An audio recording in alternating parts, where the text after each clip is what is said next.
اب گھر میں بے برکتی، نحوست، لڑائی، تشدد، افتراق، الجھنیں. ہم نے کیا سمجھا؟ کسی نے تعویذ ڈال دی، ہم نے کہا کسی نے کالا جادو کر دیا، کسی نے بندش کر دی. اب بھاگے ہم بابوں کے پاس کہ جناب تو وہ تو بیٹھا اسی لیے ہے، عامل تو بیٹھا اسی لیے ہے، اور اگر اس نے تمہیں طریقے سے سمجھایا کہ میاں اپنے معاملے سیدھے کرو تو پھر اس کا کام تو ختم. اس نے کہا تم تو وقت پہ آ گئے، اگر نہ آتے 2 دن تو یہ تو تعویذ چل جانے تھے اور کچھ رہنا نہیں تھا. تو اب آپ کو اتنے اتوار آنا پڑے گا، اتنے منگل آنا پڑے گا، اتنے بدھ آنا پڑے گا، اور یہ تعویذ اس طرح استعمال کرنا، یہ اس طرح استعمال کرنا، اور کالا بکرا بھی دینا پڑے گا. اب ہم چل پڑے ایک دوسری سمت، اور ہم نے یہ نہ سوچا کہ بدکاری کا تعویذ، جھوٹ کا تعویذ، جھوٹ کا کالا جادو چلا ہے ہمارے گھر کے اندر، اور اس کو ہم چھوڑنے کے لیے تیار نہیں ہیں.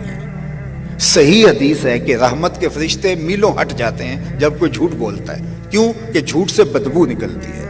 رحمت کے فرشتے اس کو برداشت نہیں کر پاتے، بھی چڑھ جاتے ہیں. اور سویر سے شام تک ماں بیٹے سے جھوٹ بول رہی ہے، بیٹا ماں سے جھوٹ بول رہا ہے، باپ بیٹے سے جھوٹ بول رہا ہے، بیٹا باپ سے جھوٹ بول رہا ہے. ببھوکے اٹھ رہے ہیں گھر سے بدبو کے، تعفن کے. تو مجھے بتائیے اس گھر میں برکت کیسی ہوگی؟ تو آئیے اپنے گھروں کو سچائی کے نور سے منور کریں، وہاں سے سچائی کی خوشبو پھوٹے. سچائی خوشبو رکھتی ہے، جھوٹ بدبو رکھتا ہے. اس لیے مجھے اور آپ کو سچ پر آنا ہوگا. اور کیوں نہیں آئیں گے؟ ہمارے نبی اعلان نبوت سے قبل بھی صادق اور امین کہلاتے تھے.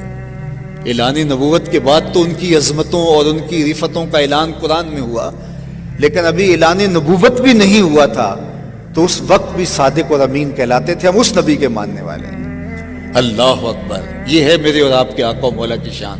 جب کوہ صفا پہ حضور لے گئے صنادید قریش کو، تو یہی ان کو کہا نا کہ لوگوں اگر میں کہوں پہاڑ کی دوسری جانب سے ایک لشکر آ رہا ہے جو تمہیں طاقت و تاراج کر کے رکھ دے گا، تو میری بات مان لو گے؟ تو انہوں نے برجستہ کہا اگر نظر نہ بھی آیا تو ہم کہیں گے ہم اندھے ہیں، آپ سچے ہو. آپ کی صداقت پہ اتنا یقین ہے. اللہ اکبر. میں اور آپ، کیا میرے بارے میں کوئی آنکھیں بند کر کے کہہ سکتا ہے کہ آپ اتنے سچے ہو؟ آپ کے بارے میں کوئی آنکھیں بند کر کے کہہ سکتا ہے؟ تو کہنا چاہیے، ہمیں اتنا سچا ہونا چاہیے، اس لیے کہ ہم صادق اور امین نبی کے ماننے والے. میں آپ کو دوسری بات بتاؤں. جب حضور کو شہید کرنے کے لیے دارالندوا میں بیٹھ کے سازش تیار کی گئی، اور تمام قبیلوں کے ایک ایک فرد کو لے لیا گیا کہ اگر بنو ہاشم اٹھ کھڑے ہوئے تو اتنے قبائل کا مقابلہ نہیں کر سکیں گے. دوسری بات، اگر خون بہا دینا پڑا تو مل کے دے دیں گے. تو یہ قصہ تو تمام کرو. اور حضور علیہ الصلوۃ والسلام کو شہید کرنے کے لیے حضور کے گھر کا محاصرہ کر لیا. تاریخ کی ساری کتابوں میں موجود ہے، سیرت کی ساری کتابوں میں موجود ہے. لیکن وہی موجود ہے جہاں یہ لکھا ہے، وہاں یہ بھی لکھا ہے کہ حضور حضرت علی المرتضیٰ رضی اللہ تعالیٰ عنہ کو اپنے بستر پہ لٹاتے ہیں اور وصیت کرتے ہیں کہ علی تم صبح اٹھنا، لوگوں کی امانتیں واپس کر کے تم بھی مدینے چلے آنا.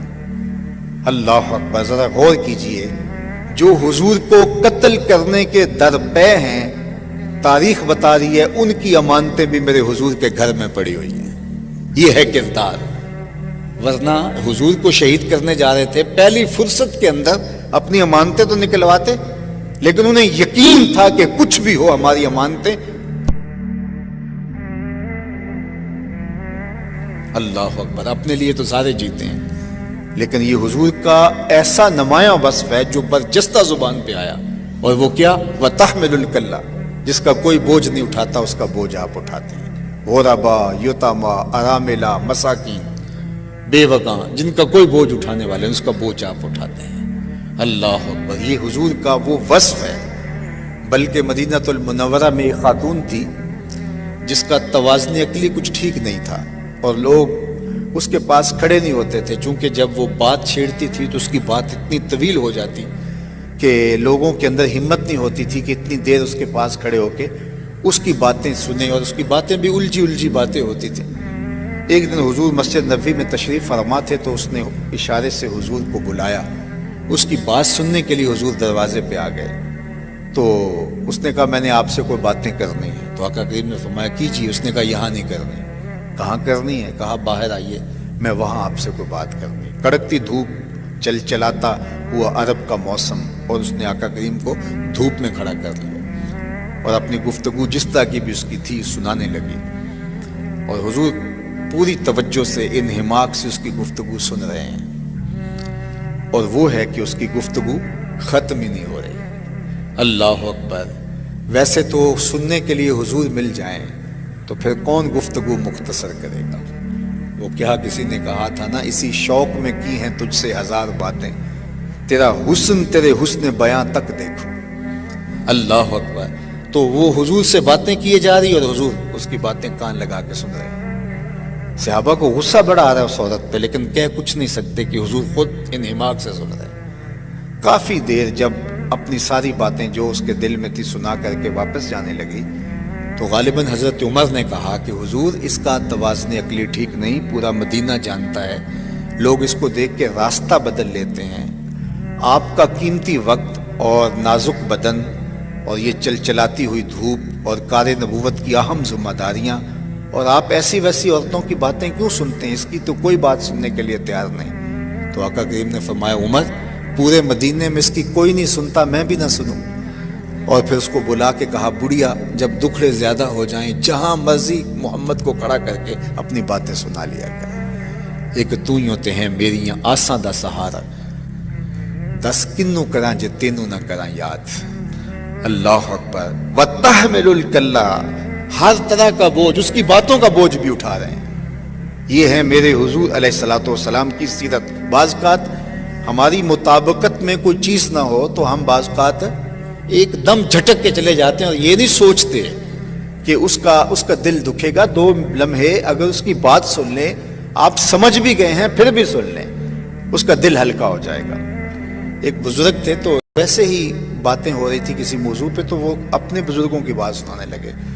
کہتے کہ ہمارے جو والد صاحب تھے ان کے پاس جب کوئی شخص آتا اور کوئی اچھا شعر سناتا تو وہ مجھے کہتے لکھ لو، تو میں لکھ لیتا، تو بعد میں وہ بندہ چلا جاتا تو میں کہتا میاں جی یہ شعر تو آپ نے کئی دفعہ ہمیں سنایا ہے تو آپ نے کیوں لکھوایا ہے؟ تو کہتے کسے دی دل جوئی ہو جائے تو ہمارا کیا بگڑتا ہے؟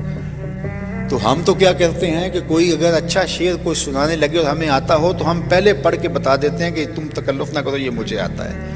تو چھوٹی چھوٹی چیزوں سے کسی کی دل جوئی ہوتی ہے۔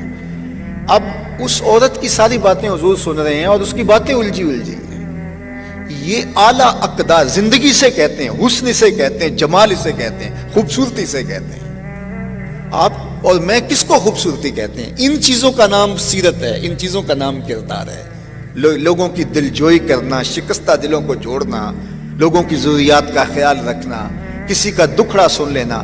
تمہارا کندھا اگر کسی کو رونے کے لیے دستیاب ہو جائے، کوئی تمہارے کندھے پہ سر رکھ کے رو کے اپنی بڑھاس نکال لے، تو اس سے اور کیا بہتر مصرف اس کندھے کا ہو سکتا ہے؟ لیکن تم نہ کسی کا درد سن سکو، نہ کسی کے پاس بیٹھ سکو، ہر وقت نشے کے اندر گھومتے رہو۔ یہ زندگی نہیں ہے، زندگی خود غرضی کا نام نہیں ہے، زندگی اوروں کے لیے جینے کا نام ہے۔ وَتَحْمِلُ الْكَلَّ، جس کا کوئی بوجھ اٹھانے والا نہیں، اس کا بوجھ آپ اٹھاتے ہیں۔ اور پھر چوتھا وصف حضور کا بیان کیا، وَتَقْسِبُ الْمَعْدُومِ، جس کا کوئی کمانے والا نہیں، اس کے لیے آپ کمائی کرتے ہیں، اس کی ضرورت آپ پوری کرتے ہیں۔ یہ زندگی کی خوبصورت تعبیر ہے، زندگی کہتے اسے، اوروں کے لیے جینا، اوروں کے لیے کمانا، اپنے لیے تو سارے لوگ جیتے ہیں۔ اور یہ انسان ہی ہے جو صرف اپنے لیے خود غرضی کی زندگی گزارتا ہے، ورنہ پوری کائنات میں نظر دوڑا کر کے دیکھ لو، یہ درخت خود دھوپ میں جلتے ہیں اور اپنے چھاؤں میں اپنی سائے میں بیٹھنے والوں کو آسودگی فراہم کرتے ہیں۔ درختوں نے اپنا پھل آج تک کبھی خود نہیں کھایا، اوروں کو دان کرتے ہیں۔ جانور دودھ دیتے ہیں، خود نہیں پیتے، اوروں کو دان کرتے ہیں۔ یہ پوری کائنات کا نظم اس طرح چل رہا ہے، یہ انسان ہی خود